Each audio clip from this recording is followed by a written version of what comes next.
I was passing by, just stranded and to the side. You know how those people like just like park their car to the side and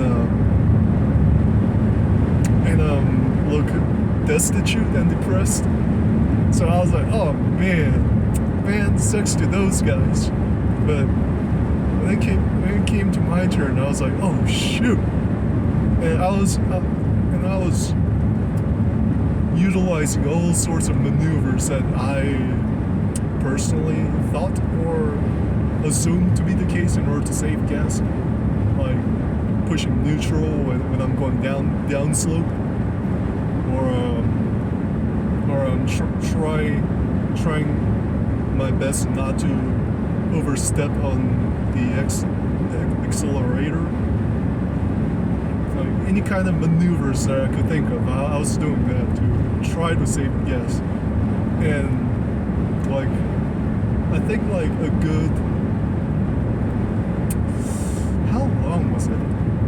30 minutes? 40 minutes? Yeah, it was pretty long. And then I was, but still, like, I am not a really daring person, so I don't really go to that extreme. So you know that like line with an E next to it in the gas meter. I mean, if you have like one of those old cars, and you'll know what I'm talking about. So it actually didn't even pass that line with an E, but like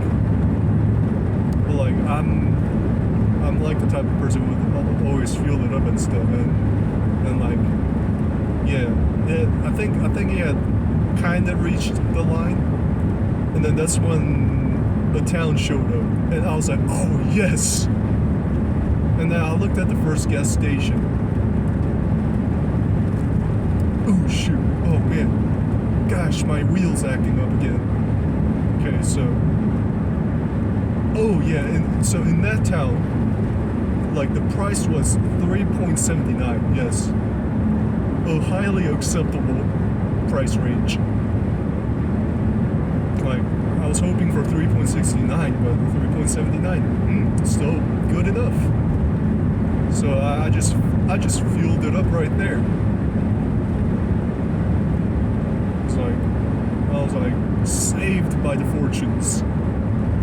Man, that was such an anxious drive experience. Gosh damn, I really, I don't want to live through freaking a worry for tomorrow too, because I have to drive long distance tomorrow as well. So I have to switch out these wheels. Ooh. Oh man, that was so close. Like there was this bump and I just narrowly dodged it. Yeah, cause like many trucks drive around the roads too, and their sheer weight and how the frequency of many trucks just driving on the same path with the same, or I don't know, sometimes greater the force. Just, and like, even if they like do the rollers to flatten out the asphalt and make it stronger to endure such weights, there are some parts which give up and just goes down. So it's kind of like that.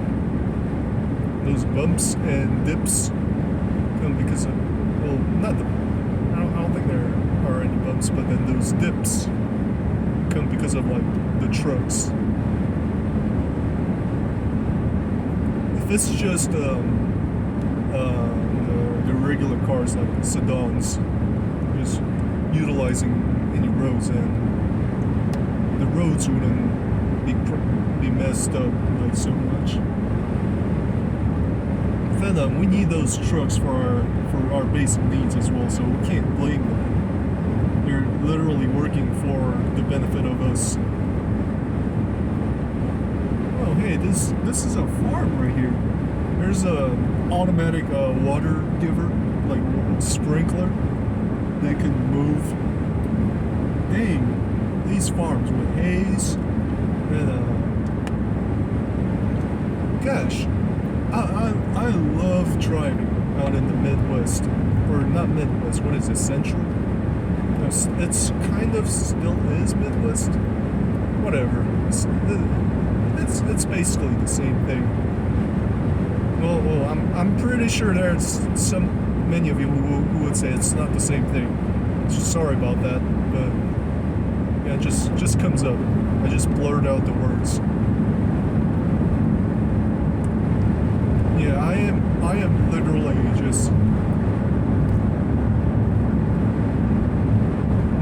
My wheels have gotten calmer this time around. But still, though, I know that this will always act up and stuff, and I know that I can't keep this up forever.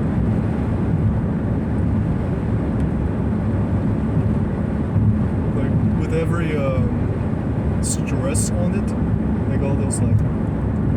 Yeah, I'm currently passing over these like cracks, those thin cracks, which give you this like fast bump feel. I don't know how to explain that, but those narrow cracks, like on the sidewalk. There's those are like look like tiles, and they're like empty spaces in the middle. It's kind of like that. Oh man, finally the fresh asphalt's coming up. You know, the color of asphalt in these regions is a bit different from where I'm from, California. I don't think we used like this kind of color for the asphalt. Man, it's just me driving this time around. Oh, this is amazing. Like, I'm literally having so much fun right now. You know,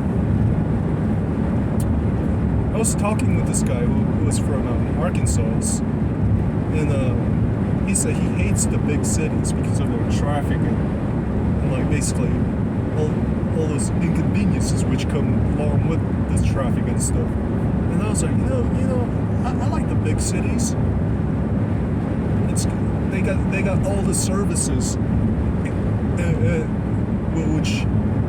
which meet my needs. You know what I'm saying? And he was like, basically put that up as like a second issue, and he's like, I really love just driving around with no interruptions and just spading and just I don't know, just driving off-road as well and stuff. And I think I kind of understand this point now. Like, this is, like, you guys see, like, no cars for, like, the past 5 minutes. This is amazing. This is so amazing. Like, I want to keep on going this path. Oh man, dude, seriously, if I didn't put this up in the video, I would have regretted it for my entire life, basically. Gosh, this is so amazing. You can say whatever you want. That's what she said, or whatever. I don't care. Like, this is so freaking good. Like, you will not understand how much of a refreshment I'm feeling. Because, like, there are cars that come behind and like try to press you to move faster. And like just become so annoying because you have to like look out for them and stuff. Right now, it's like dead silence. Oh, that car comes up, but it's on the opposite direction. Oh man.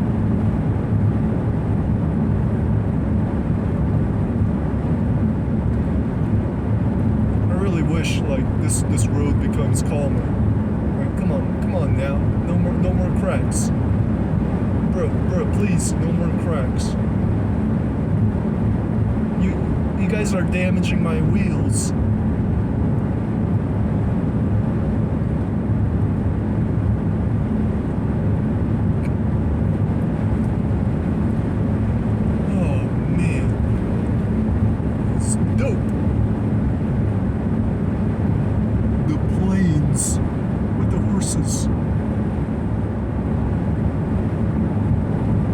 I love the plains. That's why the plains villagers are my favorite villagers.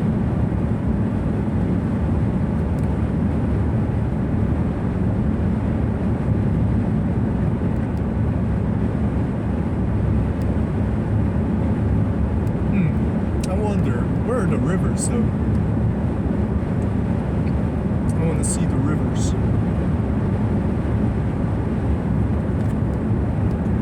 Ooh, the device is still not hot. Nice. Nice, guys. Keep it up. Because, like, this time around, the sun is not reaching the cell phone. I mean, I am situated in such a way that the sun is behind me by a nice angle that it just, I don't know, where is it? The metal part above the front window is covering, it's giving shade to my cell phone. Yeah, there you go. Oh boy. Still no gas station in sight. It's still though, like I can easily cover like 150 miles. No, actually more. Over 200 miles. So I shouldn't be worried, but like still makes me kind of get an itch. Yeah. I don't know. I'm a very anxious person.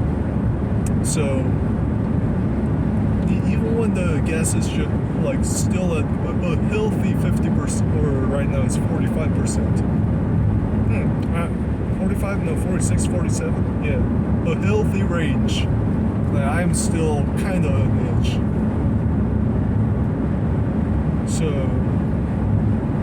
just feel like how much I was on edge to see the gas light flaring up.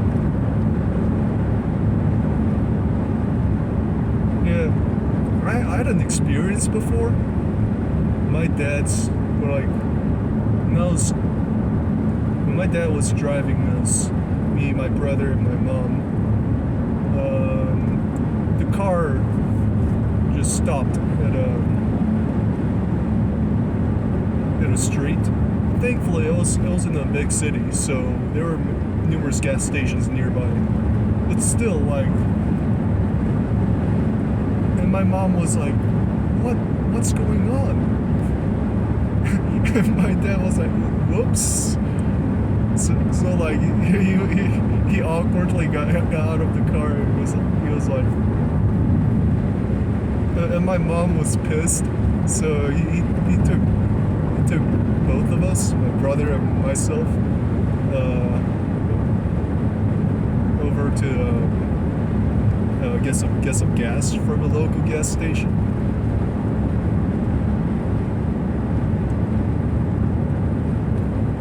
So like he was asking the clerks and stuff, and they were like, oh, just feed it this 16-ounce water bottle. Fill that water bottle with the gas, and just feed your car with it. So that's what he did, and boom, it didn't work. so like if any of you guys get stranded like that too, a small water bottle is not going to do the trick. So well, it may, but in my case, it didn't. So after that, he's like, "Oh, whoops, it's not working," and my mom's even more pissed. Oh, that was a grasshopper on the ground. Oh, yeah, whatever. And my mom was even more pissed, and he was like, "Oh, whoops, yeah, I have to go again." So my brother and I followed him again, and he's like, talked to the clerks. It's like, so it didn't work, and we need like a bigger tank. So they took out like one of those big gas storage tanks, like plastic and hose, which is sticking out of the what was it? Out of the lid or something? Yeah, like that. Dang, there are many grasshoppers here. Why are they just sitting out in the street? Gosh, watch out, guys. Yeah, I like grasshoppers. That's why I don't want to kill them. Yeah, anyways. So clerk came over to fill up the car for us. Cause like you know that tank, it's like big and like can't risk getting it stolen by us and stuff.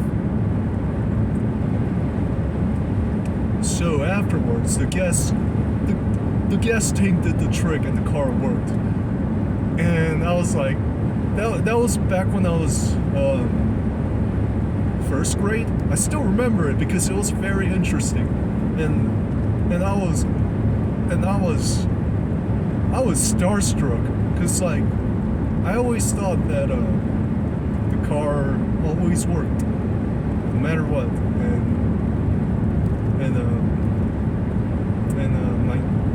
I thought my dad was a very organized person who filled up the gas on time and stuff. But no, never mind. Yeah, when it comes to like the gas and the house chores, my mom tells me tends to like procrastinate. So in this trip, she was worried about my ethics as well, and I told her. And I told her that I'm not like my dad or my brother, because my brother is actually in the same line with my dad with regards to the thinking patterns, the behaviors, and basically the character and personality of himself, basically in a line with my dad. So I was like, Mom, I'm not like any of them, so I'm gonna fill up my gas in time. But little did I know, I just ran over that statement. I mean, I didn't know though. I thought there would be gas stations often. Oh yeah, but thing is, when you're trying to cross from like middle of New Mexico to like Texas or something, make sure to fill up your gas to at least 2/3 of the way. No, more than that. 3/4. Yes, that should make more sense. Cause like I haven't seen any gas station that obviously comes into view. I mean, of course, in that town there must have been a couple, but then I didn't see any of them in my route of passage. And still at a healthy range of over 40% gas, but still like it's just to let you all know that you should be more. You shouldn't leave that area with, I would say, less than or even half. Like you shouldn't leave the area with half of the gas level. I left the area with 75% to 80% gas level, and it was sedan. So make sure, like, if you're a Jeep driver, like those trucks and Jeep lovers out there, they only got like what, like these like modern years, they'll get like 20 miles per gallon or 23 out in the highways. So, but this sedan or Toyota Camry gets over 30 miles per gallon. So that's a big difference when it comes to the gas MPGs, the gas mileages that the tanks can offer. So if you're a Jeep driver, you should be really concerned about your gas levels when you're making like road trips. Oh hey, the cows on the right. Oh man, they're just vibing right there. Yep. Dang, they're just wagging the tails. Damn, this is freaking amazing.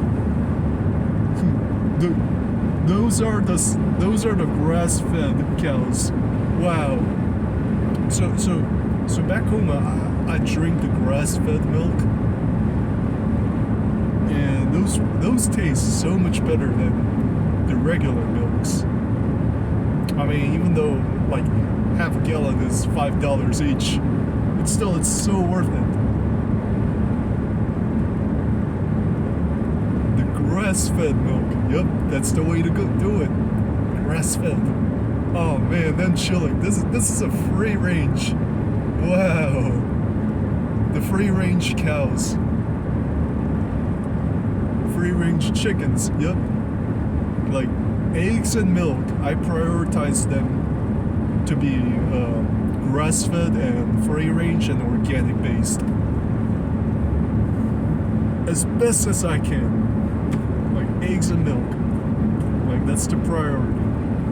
Like all the beef and chickens, like they're I don't eat them organic because like it's hard to find, and the price wise I don't want to keep up with that, with those price ranges, because the regular chicken costs like I don't know, $2 a pound, $1 a pound. I mean, it depends on the meats, the type of meats that you buy. But anyways, the organic chicken will cost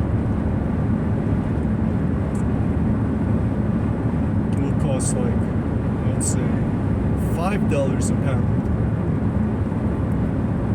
I mean, I'll drink $5 grass milk, but that one lasts me an entire week. But an organic chicken, like those pieces, a pound of meat would be gone in a single day or less. Even a single meal, it'll be gone. So that's why like it's harder for me to buy those meats as organic than grass-fed milks or free-range organic eggs.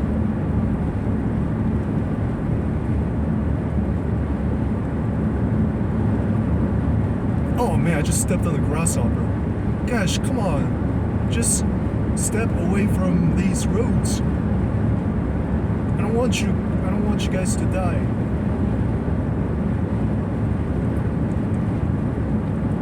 Oh man. So like, you know, those living beings, those I don't know, those little animals, or even big animals like deer and stuff. One time I was listening to this pastor having a sermon, and he was saying he was driving his car, and many times these rabbits and other rodents would just pop up out in front of the car and get crushed.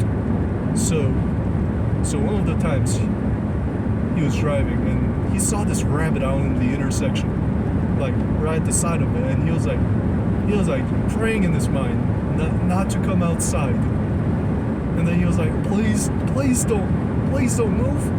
Please don't move. But yep, the animal just jumped right in front of the car as he was passing it, and he just heard 2 rounds of thumps. Boom. And he's like, he was so devastated. He was like, gosh.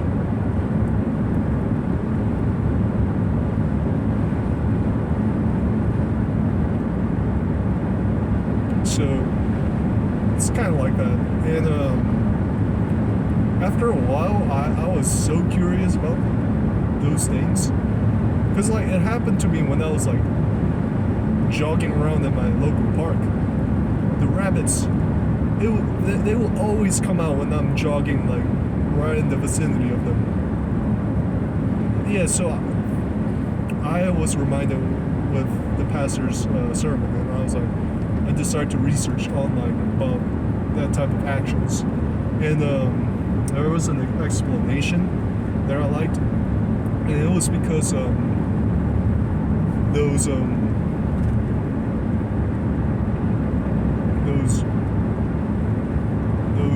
animals have a an instinct to run in a perpendicular direction,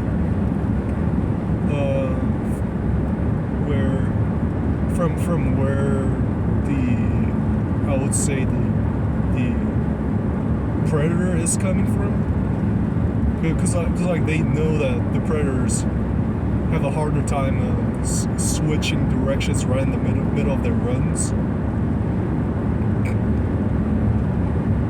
So of course there are times those animals would run back into the whatever bushes or forest they came from, but it's the times that they get struck that people remember.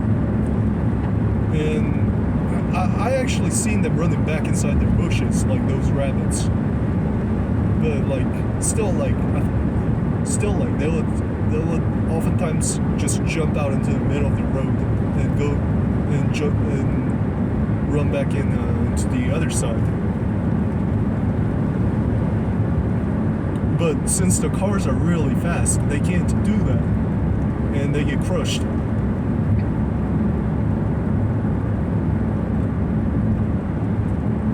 And they have this like distance instincts, which makes them flee when those predators reach a certain distance. So yeah, because those animals have already been programmed with instincts to move. So thank goodness that